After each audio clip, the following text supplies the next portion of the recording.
The sound of the slap cracked through the air like a pistol shot, instantly silencing the jazz band and freezing every fork in the room. In the middle of the Obsidian, New York's most exclusive restaurant, a trembling waitress stood with a red handprint blooming on her cheek. Standing over her was Vanessa Thorne, a woman whose diamonds cost more than the waitress's entire life earnings. But no one was looking at Vanessa. Every terrified eye was fixed on the man sitting next to her, Dante Moretti, the Don of the 5 boroughs. The man who supposedly buried his enemies in wet concrete. Everyone expected the waitress to disappear that night. But when Dante stood up, he didn't reach for his gun. He did something that would bring the entire city to its knees. Evelyn Vance adjusted the collar of her starch-stiff uniform, wincing as the rough fabric rubbed against the nape of her neck. It was 7:45 p.m. at the Obsidian, and her feet were already throbbing in her cheap black non-slip shoes. "Table 4, Evelyn, VIPs. Don't mess this up, or it's your head," hissed Marcus, the floor manager. Marcus was a man who sweated profusely, even in air conditioning, his anxiety radiating off him like heat waves. "It's the Moretti party." Evelyn's stomach dropped. In this city, you didn't need to watch the news to know who the Morettis were. They were the invisible current running through the city's underground electric grid. And Dante Moretti was the lightning. "I've got it, Marcus. Please, I need the tips tonight. Leo's surgery is next week," Evelyn whispered, tucking a stray lock of chestnut hair behind her ear. She picked up the heavy tray, balancing 3 crystal flutes of vintage champagne and a bottle of sparkling water. She took a deep breath. She wasn't Evelyn Vance, the girl drowning in medical debt for her little brother. Tonight, she was a ghost. Invisible. Efficient. Silent. She navigated the floor, weaving through tables occupied by senators, tech moguls, and A-list celebrities. But the atmosphere changed when she approached Table 4, the secluded booth in the back, draped in velvet shadows. 3 men in dark suits stood near the perimeter security. At the table sat Dante Moretti. He looked different than the blurry paparazzi photos. He was younger, perhaps 32, with hair the color of midnight, and eyes that looked like shattered ice. He wore a charcoal 3-piece suit that fit him with lethal precision. He wasn't speaking. He was simply watching the room with a predator's boredom. Next to him sat Vanessa Thorne. The daughter of a corrupt real estate tycoon, Vanessa was the kind of beautiful that felt sharp to the touch. She was wearing a red dress that looked like it was painted on, and she was currently scrolling through her phone with an air of aggressive disinterest. "Your champagne, sir, madam," Evelyn said, her voice steady, despite the trembling in her hands. Dante didn't look up. He merely tapped a finger on the table. Vanessa, however, sighed loudly. "Finally. I thought you had to go to France to stomp the grapes yourself." Evelyn forced a smile. "Apologies for the wait, Miss Thorne." She placed the flutes down. 1 for Dante. 1 for Vanessa.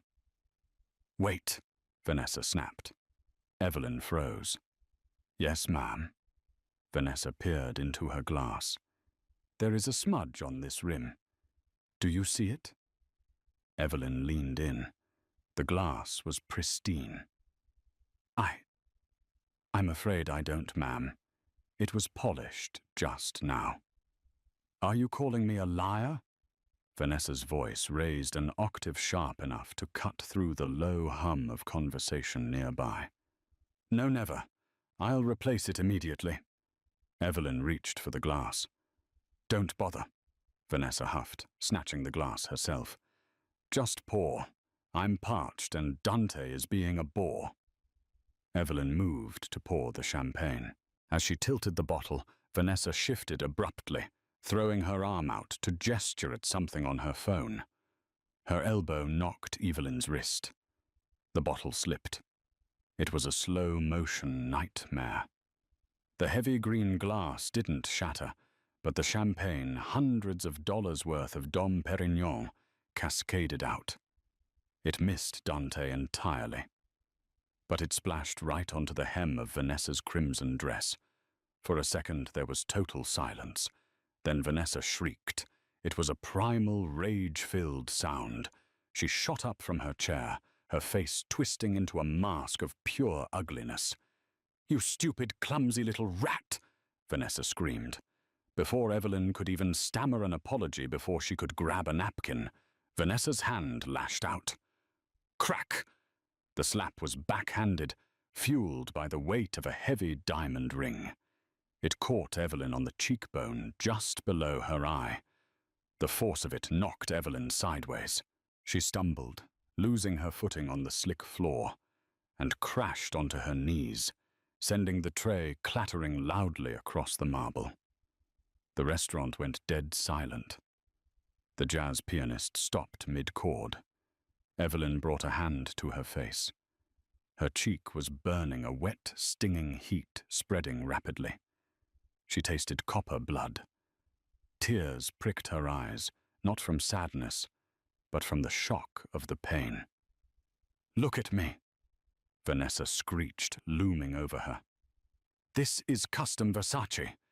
You are going to pay for this. I will have you fired. I will have you sued. I will have you on the street, begging for change." Marcus. The manager came running, his face pale as a sheet. "Miss Thorne.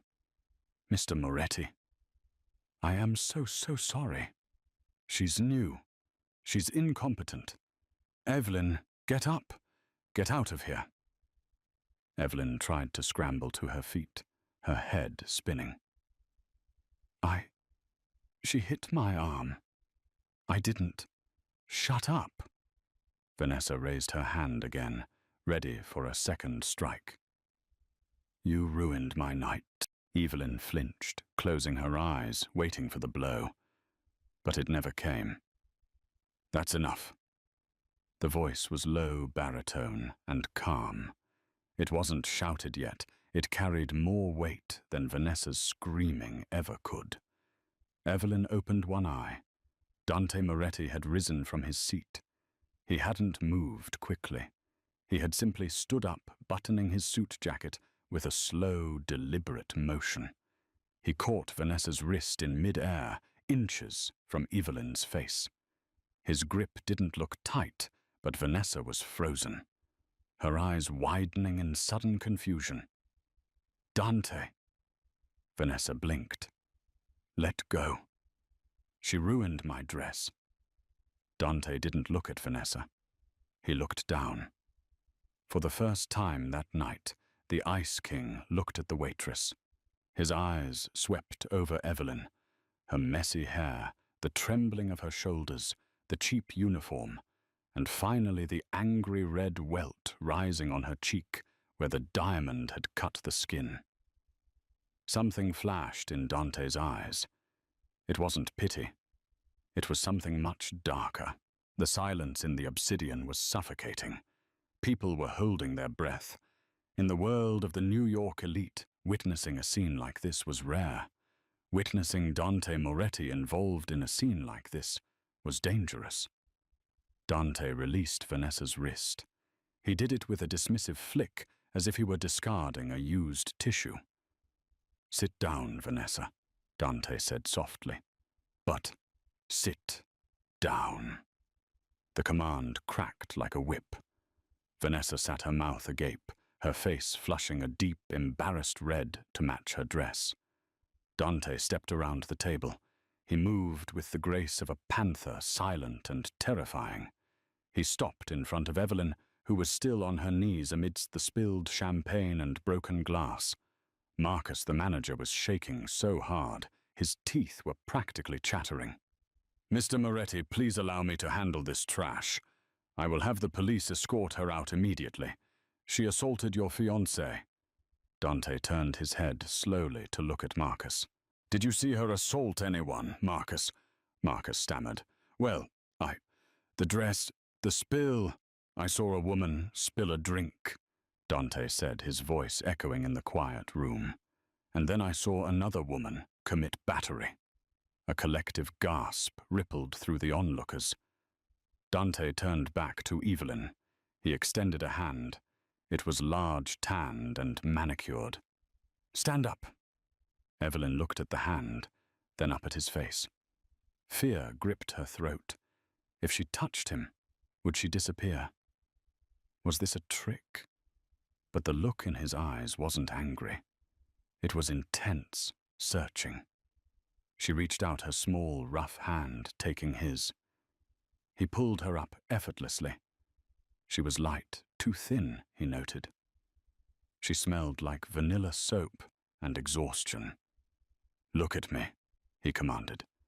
Evelyn forced herself to meet his gaze. Up close, his eyes were a startling shade of grey flecked with gold. Dante reached out and with his thumb gently tilted her chin upward. The touch was electric. Evelyn gasped softly. He inspected the cut on her cheek. It was bleeding sluggishly. You're bleeding, he stated.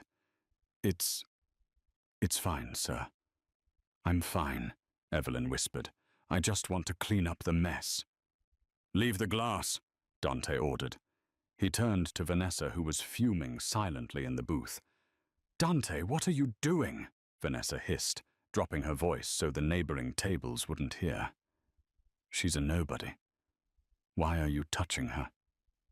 Dante pulled a pristine white silk handkerchief from his breast pocket. He turned back to Evelyn and gently pressed it against her cheek. Hold this, he said. Evelyn held the cloth, her heart hammering against her ribs like a trapped bird. Sir, I really need this job. Please don't let them fire me. Dante ignored her plea, turning his full attention to the table. He looked at the waiter standing nearby. Bring the bill. Dante. Vanessa stood up again. We haven't even ordered dinner. We have reservations at the club after this. You can't be serious. The evening is over, Vanessa, Dante said coldly. Because of her, Vanessa pointed a manicured finger at Evelyn. Because this clumsy waitress ruined my Versace. Dante took a step toward Vanessa. He invaded her personal space, towering over her. The menace rolling off him was palpable.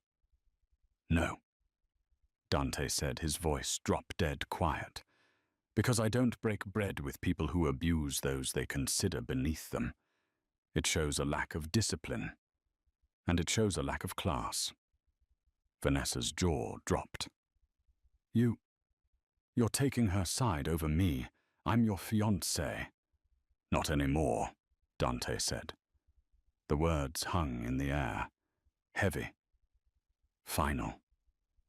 Vanessa laughed nervously. Stop joking. My father will receive a call from me in the morning, explaining why his daughter is no longer suitable to carry the Moretti name. Dante turned his back on her. He looked at Marcus. You were going to fire her. Marcus gulped. It's company policy for damages. What is her name? Evelyn Vance. Dante repeated the name. Evelyn. It rolled off his tongue like a secret. Well, Marcus, Dante said, adjusting his cuffs, if Evelyn is not employed here by tomorrow morning, I will buy this building, burn it to the ground, and build a parking lot on top of it. Do we understand each other? Yes, Mr. Moretti. Absolutely. She is employee of the month, Marcus squeaked. Dante turned back to Evelyn.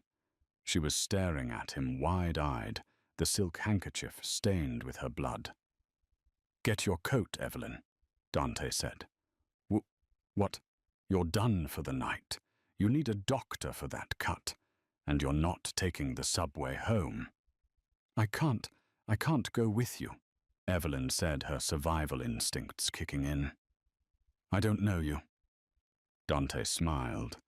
It was a small, rare thing, sharp at the edges, but undeniably captivating. Everyone knows me, Miss Vance. But you're right. You don't know me.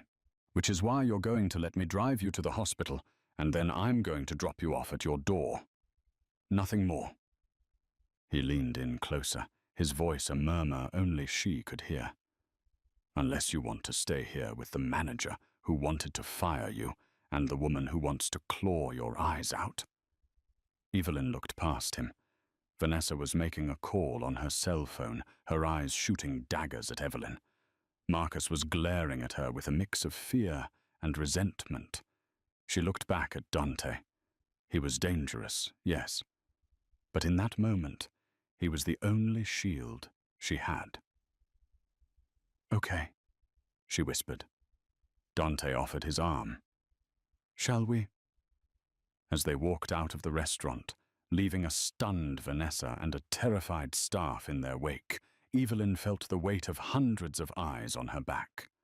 She had walked into the obsidian as a nobody. She was walking out on the arm of the devil himself. But as they reached the cool night air, and a sleek black limousine pulled up to the curb, Evelyn didn't realize that the slap was the least of her problems. She had just caught the attention of the most possessive man in New York, and Dante Moretti didn't just help people. He collected them. As the car door closed, sealing them in the quiet dark, Dante turned to her. Now, he said, the darkness hiding his expression. Tell me about the man you're working so hard to save. Tell me about Leo. Evelyn's blood ran cold. She had never mentioned Leo's name.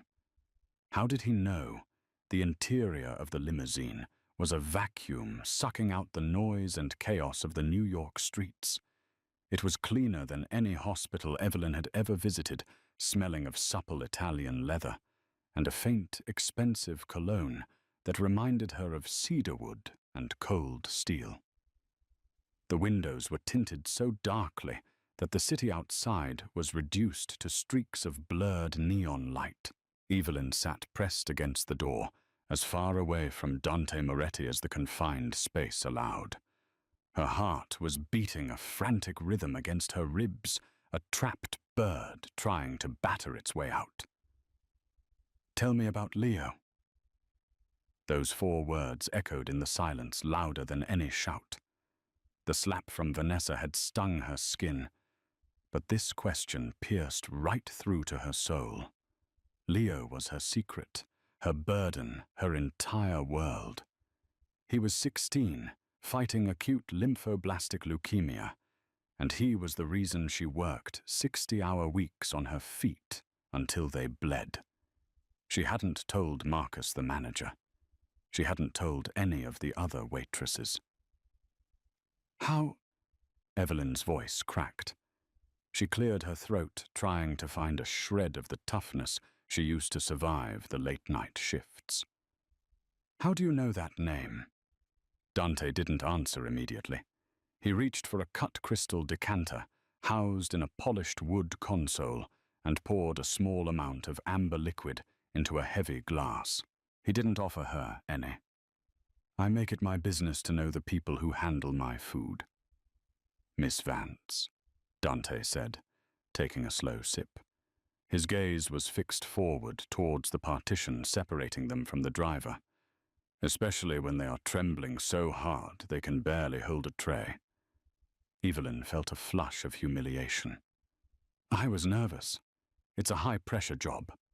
No, Dante corrected, gently turning his head to look at her. In the dim cabin lighting, his eyes were abyssal. Marcus is nervous. You are desperate. There is a distinct difference in the smell. He set the glass down with a soft clink. The sound felt impossibly loud. You've been watching me, she whispered, the realization dawning with chilling clarity. It wasn't just tonight. I observe my surroundings. It's a survival mechanism. He leaned back, crossing his long legs. I noticed you 3 weeks ago. You had dark circles under your eyes that makeup couldn't hide. You were thinner than the month before, and you checked your phone every 4 minutes when you thought no one was looking.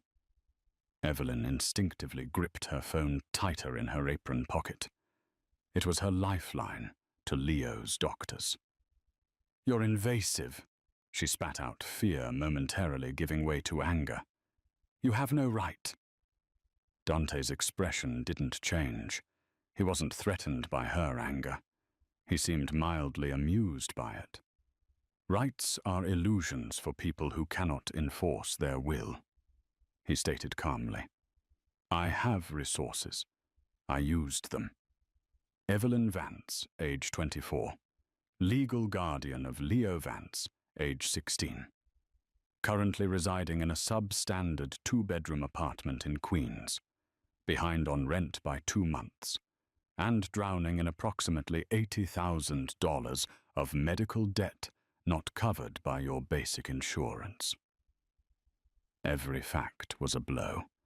It was her life laid bare, stripped of dignity.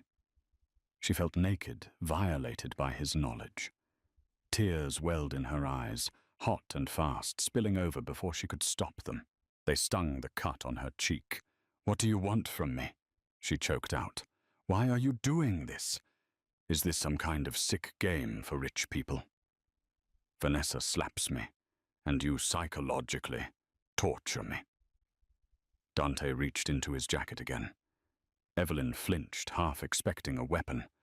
Instead, he pulled out the silk handkerchief again, a fresh one this time. He leaned across the seat. The sudden proximity was overwhelming. His heat invaded her space. He didn't hand her the cloth. He gently dabbed the tears from her face, careful to avoid the cut. His touch was confusing.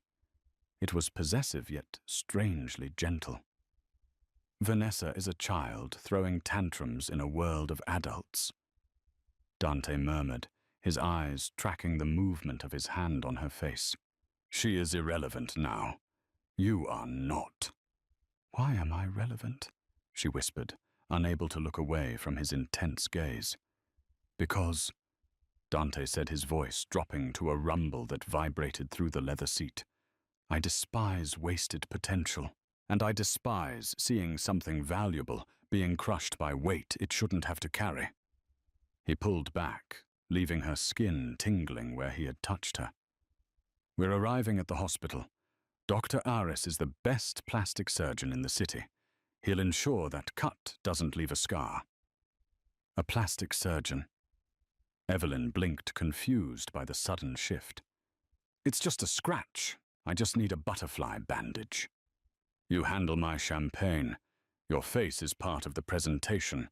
I won't have it marred by Vanessa's incompetence." The car slowed down. They weren't pulling up to the emergency room entrance of a public hospital. They were entering a private underground garage, bright with fluorescent lights that felt harsh after the dim intimacy of the limo. The car stopped. The driver opened Dante's door instantly. Dante stepped out and offered his hand again.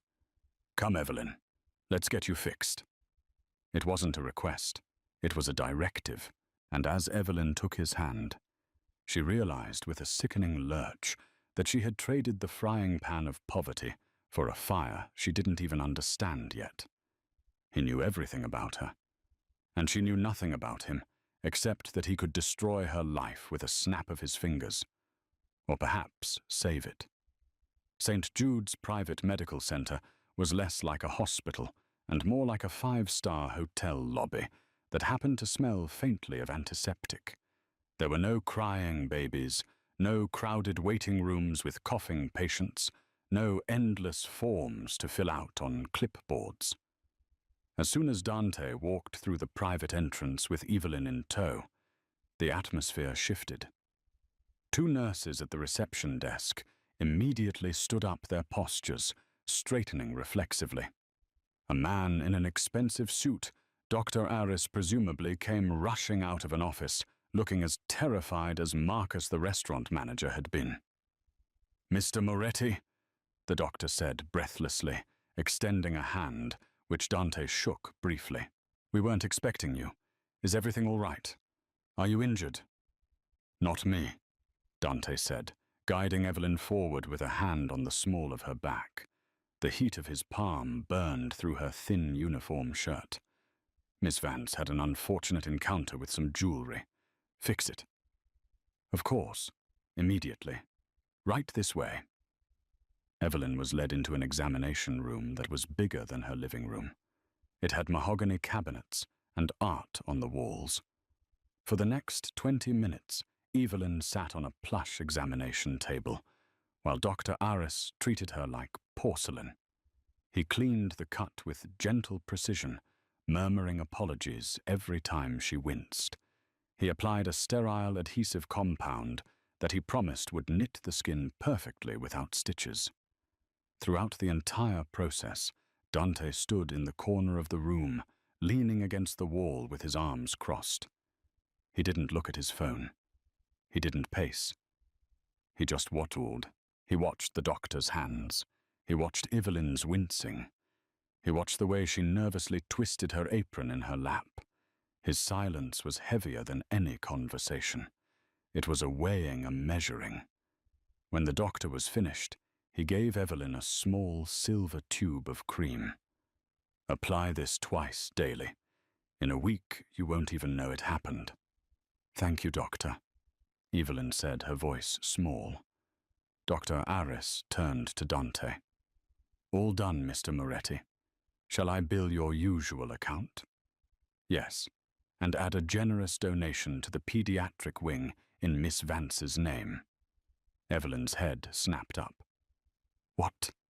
No, you don't have to do that. Dante ignored her nodding at the doctor. We're leaving. Back in the limousine, the dynamic had shifted again. The fear Evelyn felt was now mixed with a heavy, suffocating sense of debt. He had saved her job, defended her honor, taken her to a private surgeon, and donated money in her name. In Evelyn's world, nobody did anything for free. The bill always came due. Where to? Dante asked. Queens, she said quietly. She gave him the address.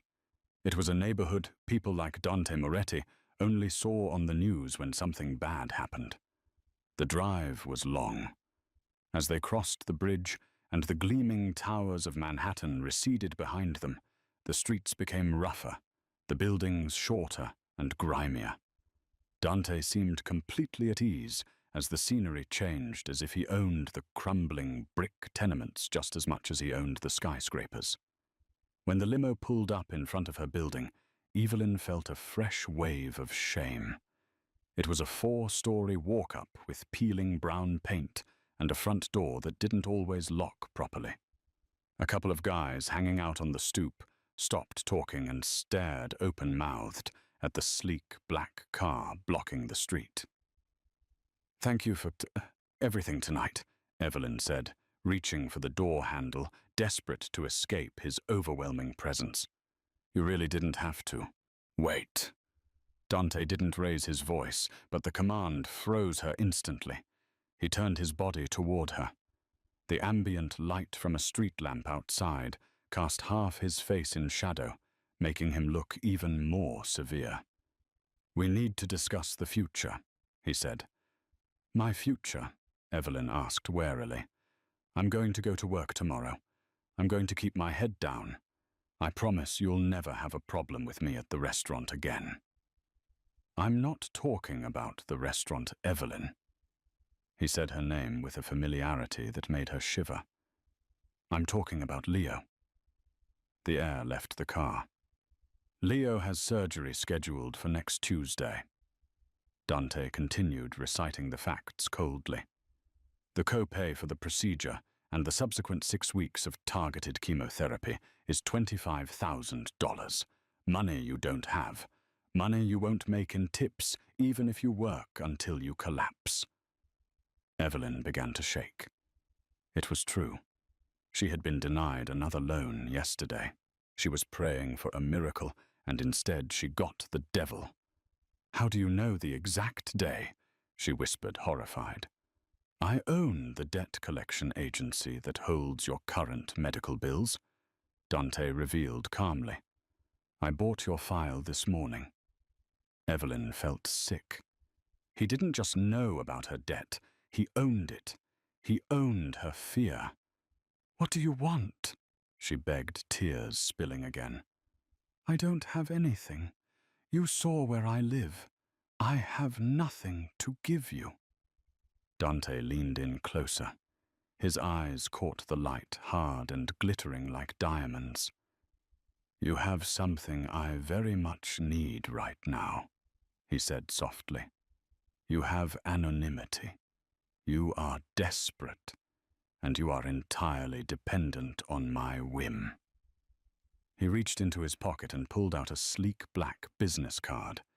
It had only a number on it, embossed in silver. He pressed it into her trembling palm. Vanessa was a strategic error. Her public display tonight made me look weak, uncontrolled. I need to rectify that immediately. I need a replacement. Someone who understands obedience. Someone who understands the stakes. Evelyn stared at the card, her mind racing, unable to comprehend what he was suggesting. Tomorrow morning at 9:00 a.m., a car will pick you up. You will come to my office and we will discuss the terms of your employment. Not as a waitress. He paused, letting the weight of his next words settle over her like a shroud. I'm going to pay for Leo's surgery. All of it. I will wipe your slate clean. In exchange, you belong to me for 1 year. You will do what I say, when I say it, wear what I tell you to wear, and stand where I tell you to stand. You want me to be your mistress? Evelyn breathed revulsion, warring with desperation. Dante laughed, a low, dark sound that held no humor. Mistress, no, Evelyn. That's too messy. I want you to be my fiancée. Evelyn watched the tail lights of the limousine dissolve into the red haze of the Queen's traffic. She stood on the cracked pavement in her work shoes, clutching the black business card so tightly, its sharp edges dug into her palm. The street was loud, sirens wailing in the distance, the bass of a passing car rattling the windows. But inside Evelyn, there was a terrified silence. Fiancé. The word tasted like ash. It wasn't a proposal of love. It was a business acquisition. Dante Moretti hadn't looked at her with affection.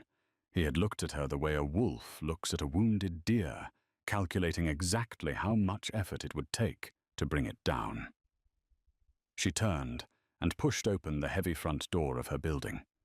The hallway smelled of boiled cabbage and old cigarettes. The fluorescent light flickered overhead, buzzing like an angry insect. She climbed the 3 flights of stairs, her legs feeling like lead.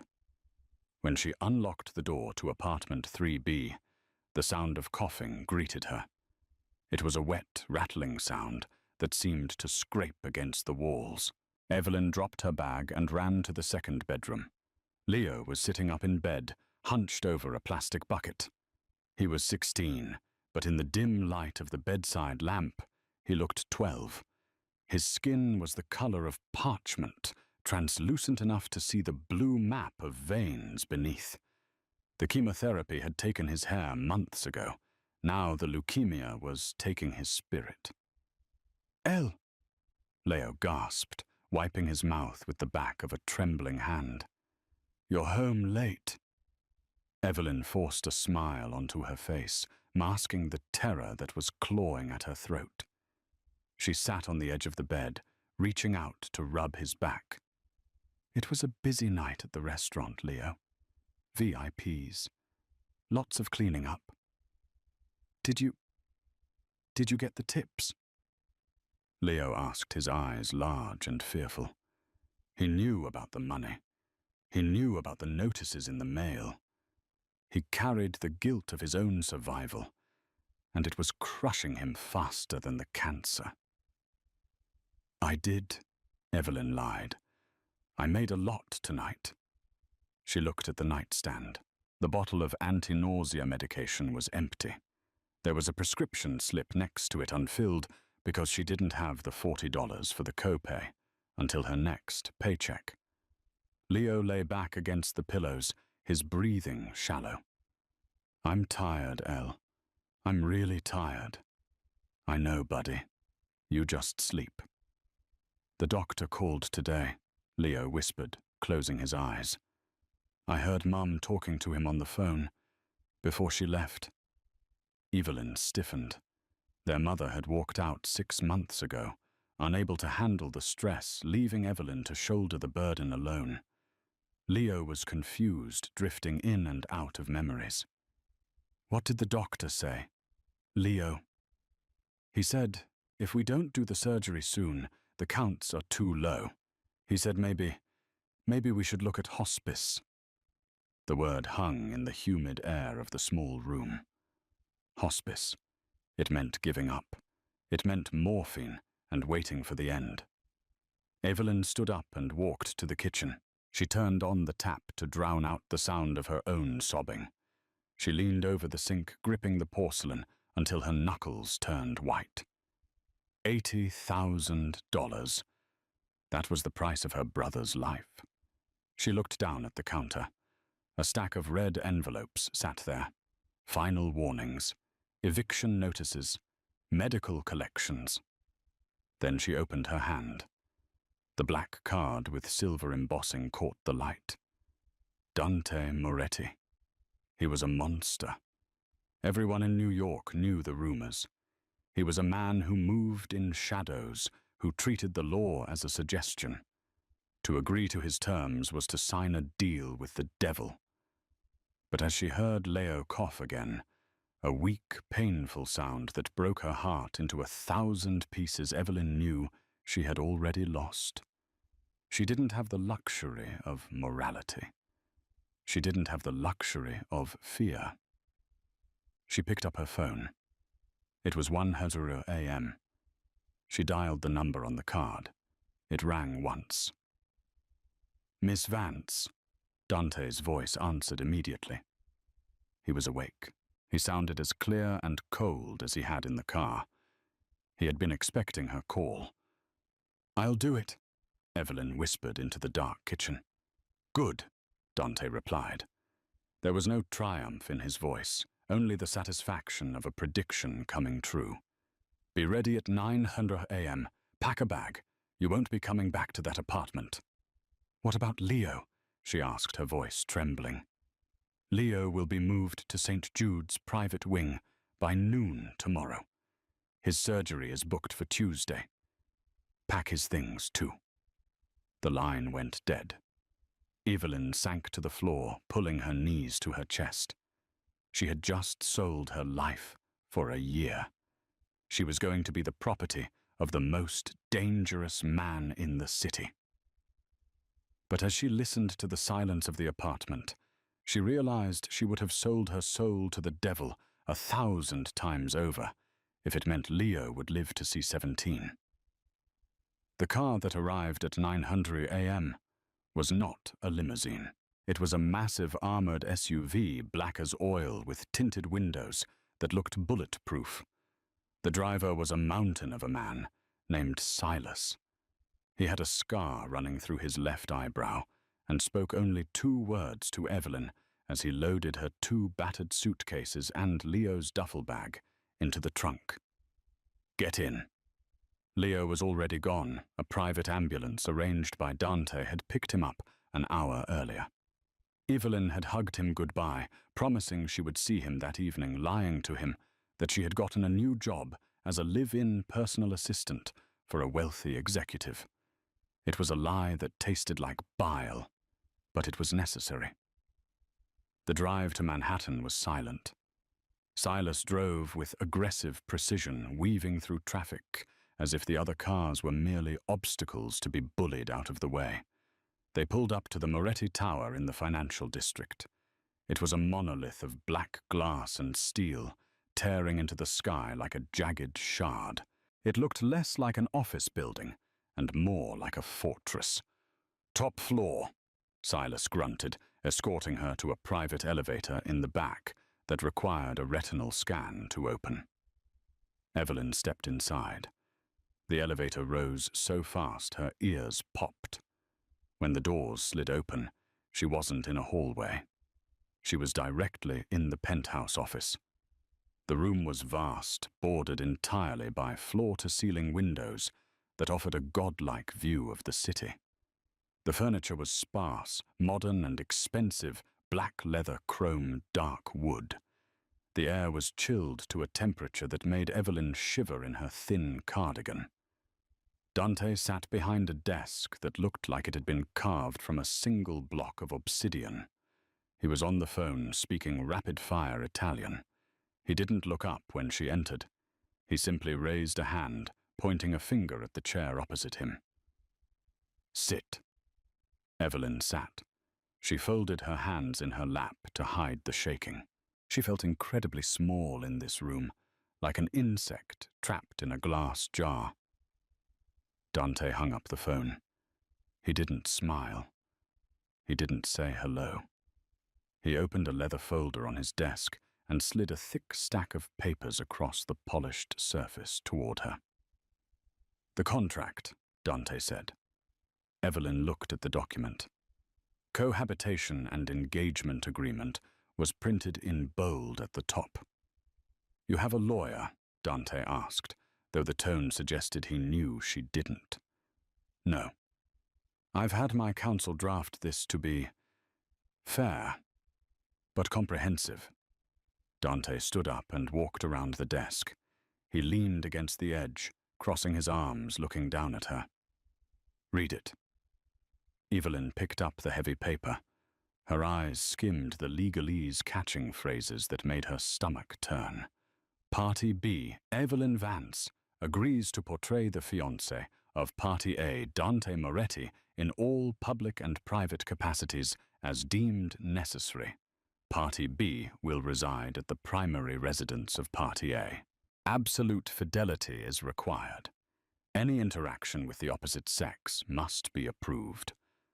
Non-disclosure agreement regarding the nature of the relationship, punishable by...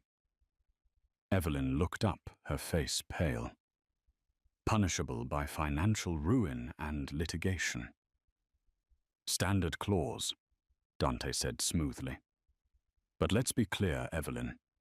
If you betray me, if you sell a story to the press, if you are seen with another man, lawsuits will be the least of your worries."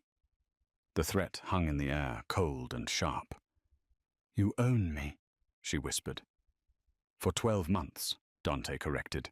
"In exchange, Leo gets the best care in the world. I've already wired the deposit to the hospital. The surgery is paid for. The chemo is paid for. If he needs a bone marrow transplant, I will find a donor, and I will buy the marrow. I will keep him alive. That is my side of the bargain." He leaned closer, his scent of cedar and danger wrapping around her. "Your side is simple. You are mine. You wear my ring. You live in my house. You attend my events. And you make the world believe that I am so captivated by you that I forgot who I was." "Why?" Evelyn asked, her voice gaining a fraction of strength. "Why go to this trouble? You could hire a model, an actress. Why a waitress who hates you?" Dante's eyes narrowed slightly. He reached out his fingers, grazing her chin, tilting her face up to the light. "Because actresses act, Evelyn. They are fake. But you..." His thumb brushed the fading bruise on her cheek where the slap had landed. "You have fear in your eyes, and hatred, and desperation. Those are real emotions, and the world knows I don't do nice. If I'm going to marry someone, it wouldn't be a smiling doll. It would be someone who looks at me the way you are looking at me right now." He pulled a small velvet box from his pocket. He didn't ask. He simply took her left hand. "Stand up." Evelyn stood, her legs trembling. Dante opened the box. Inside sat a diamond so large it looked vulgar, an emerald-cut stone that caught the light and fractured it into rainbows. It was beautiful, and it was a shackle. He slid the ring onto her finger. It was cold and heavy. It fit perfectly. "Does it fit?" he asked. "Yes," she whispered. "Good." Dante didn't let go of her hand. He pulled her a step closer, erasing the space between them. "Rule number 1, Evelyn. We are never seen apart in public. Rule number 2, you never question me in front of my men. Rule number 3. He lowered his head, his lips brushing against the shell of her ear. Evelyn's breath hitched. "Rule number 3. You are no longer Evelyn Vance, the waitress. You are Evelyn Moretti. And that means you are a target. From this moment on, your life is in more danger than you can comprehend. If you try to run, my enemies will find you before I do. And they won't be as gentle." He pulled back, staring into her wide, terrified eyes. "Welcome to the family, cara mia." Suddenly, the elevator doors pinged open behind them. "Dante, we have a problem." A man burst into the room. He was younger than Dante, with wilder hair and a blood-stained shirt. He looked frantic. "The Russians," the man panted, ignoring Evelyn. "They hit the warehouse in the Bronx. They know." Dante's face didn't change, but the temperature in the room seemed to drop 10 degrees. He didn't look at the man. He kept his eyes locked on Evelyn. "Silas," Dante called out calmly. The massive driver stepped out of the shadows. "Take my fiancée to the estate." Dante ordered, his voice devoid of emotion. "Lock her in the master suite.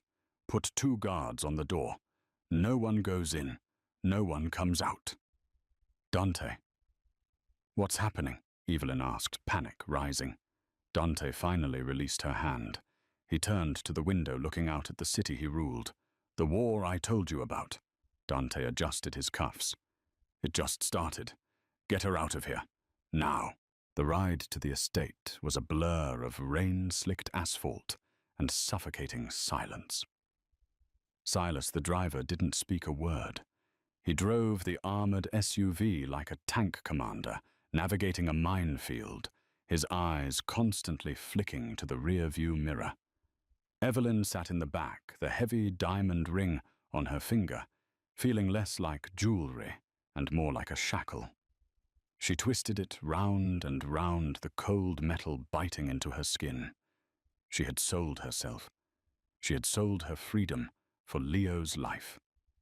It was a trade she would make 1,000 times over. But now that the adrenaline was fading, the reality of her situation was settling in like a heavy fog. They left the city behind, driving north into the dense, wooded hills of the Hudson Valley. The scenery grew wilder, the houses fewer and farther between. Finally, they reached a pair of massive wrought-iron gates, easily 20 feet tall, topped with spikes that looked sharp enough to impale a man. Silas rolled down the window and punched a code into a keypad. A red laser scanned his face. The gates groaned open with a heavy mechanical shudder. "Where are we?" Evelyn asked, her voice small in the cavernous interior of the car. "Home," Silas grunted. "The fortress." As they wound up the long tree-lined driveway, the house came into view. It was a sprawling mansion of grey stone, reminiscent of a Gothic cathedral stripped of its mercy. It had turrets and high arched windows, but there was no warmth to it. Floodlights cut through the gloom, and Evelyn could see men patrolling the perimeter, men with assault rifles slung over their chests, and German shepherds straining at leashes. This wasn't a home. It was a stronghold. The car stopped under the portico. Silas opened her door. "Inside, quickly. The boss doesn't like you exposed." Evelyn stepped out, clutching her bag. The air here was cleaner than in the city, smelling of pine and damp earth, but it was freezing. She was met at the massive oak double doors by an older woman with a face like crumpled paper and eyes that missed nothing. She wore a severe black dress and a white apron. "I am Martha," the woman said, her voice clipped. "Housekeeper, follow me." Mr. Moretti gave instructions that you are to be taken directly to the master suite. "The master suite?" Evelyn stammered as she followed Martha across the marble foyer. "Is there a guest room I don't want to intrude?" Martha stopped on the grand staircase and turned, looking down at Evelyn with a mixture of pity and sternness. "There are no guests in this house, Miss Vance. You are the fiancée. You sleep where he sleeps. That is the rule." Evelyn's heart hammered against her ribs. She followed Martha up the stairs down a long corridor lined with brooding oil paintings of men who looked like Dante ancestors, perhaps all with the same cold, predatory eyes. Martha opened a set of double doors at the end of the hall. "Dinner will be brought up to you. Do not leave this room. The security system is armed. If you step into the hallway without a clearance code, the alarms will trigger and the lockdown protocol will seal the floor. Do you understand?" "Yes," Evelyn whispered. "Good." Martha stepped out and closed the door. Evelyn heard the distinct click of a heavy lock sliding into place. She was a prisoner. Evelyn turned to face the room. It was magnificent and terrifying. A fire crackled in a massive stone hearth, casting long, dancing shadows across the room. There was a king-sized bed with black silk sheets, a mahogany desk cluttered with papers, and a wall of windows that looked out over the dark grounds. It smelled like him. Cedarwood rain and expensive tobacco.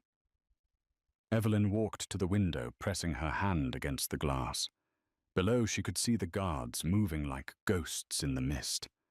She was trapped in a castle, and the dragon was coming home. Hours passed.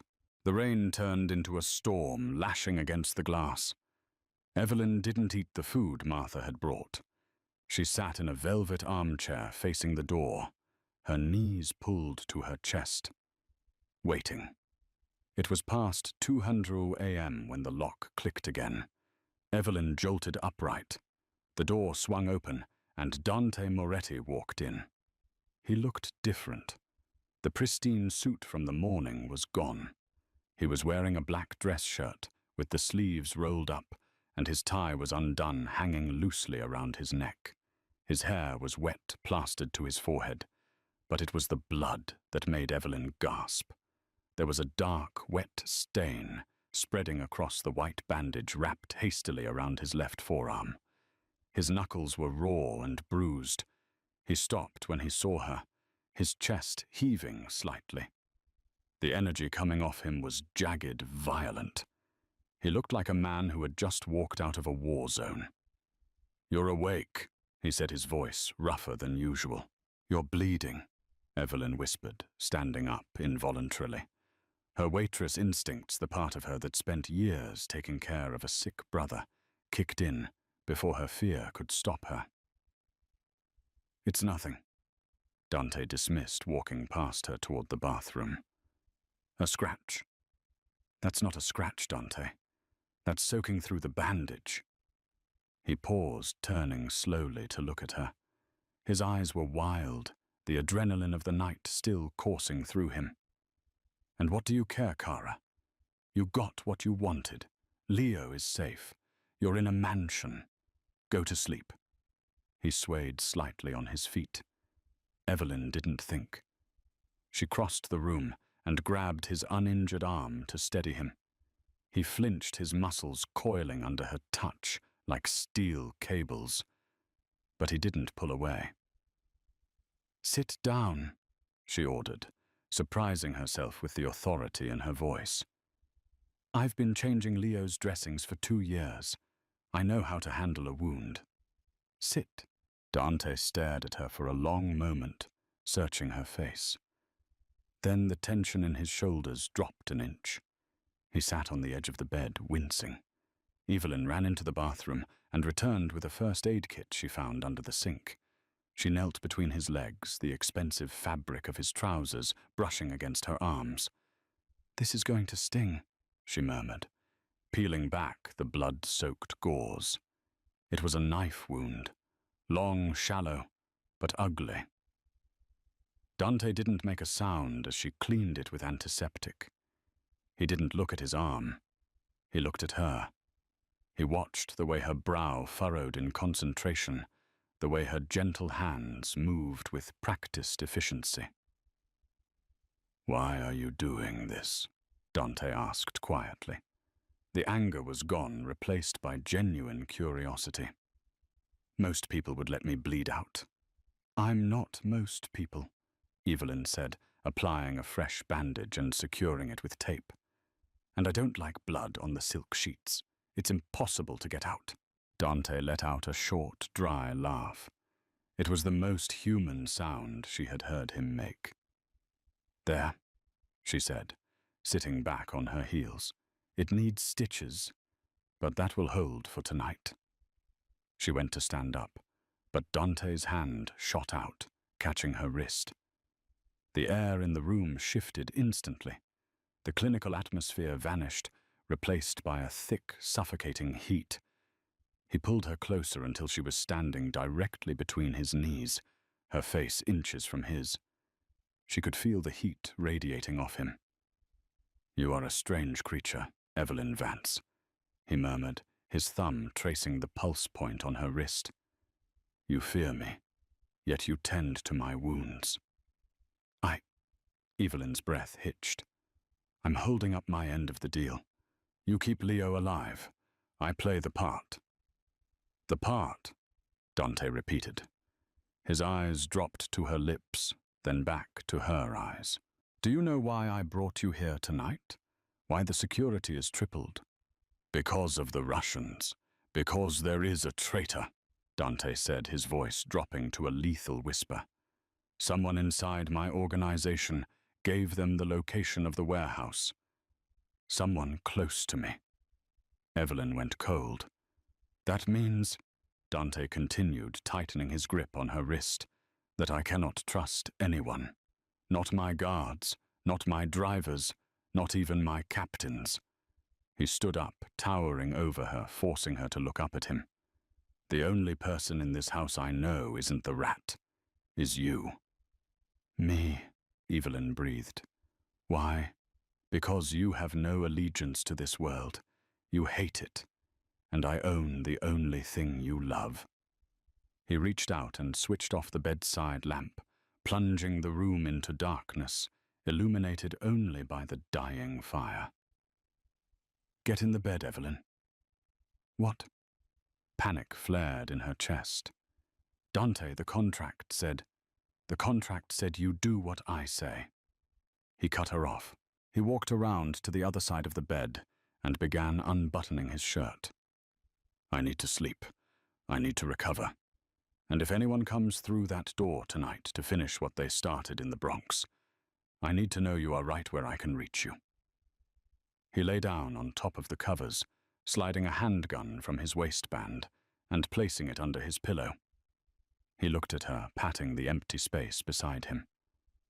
"I won't touch you," he said, his voice weary. "But you will sleep beside me. Tonight you are not just a fiancée. You are my alibi, and you are my witness." Evelyn hesitated, looking at the door, then at the man who held her life in his hands.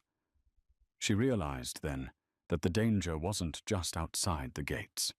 It was right here, in this bed. She climbed in, lying stiffly on the far edge of the mattress, her back to him. "Good night, Evelyn," Dante murmured in the dark. She didn't answer.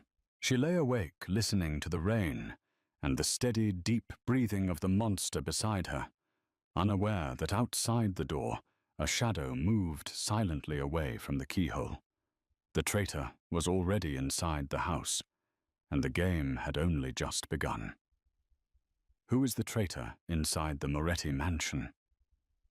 Did Dante bring Evelyn there for her protection, or is he using her as bait to flush out the rat? And now that they are forced to share a bed, how long can Evelyn keep the walls around her heart from crumbling? Dante thinks he bought a fiancée, but he might have just brought home the one woman who can bring him to his knees. If you are hooked on this story and need to know what happens next, please like this video. It really helps the channel grow so I can write more of these for you. Subscribe and hit the bell icon right now so you get notified the second episode 2 drops. You do not want to miss the twist coming up next week. Let me know in the comments. Do you trust Dante, or is he just using Evelyn? Type trust or use below. Thanks for watching, and I'll see you in the next chapter.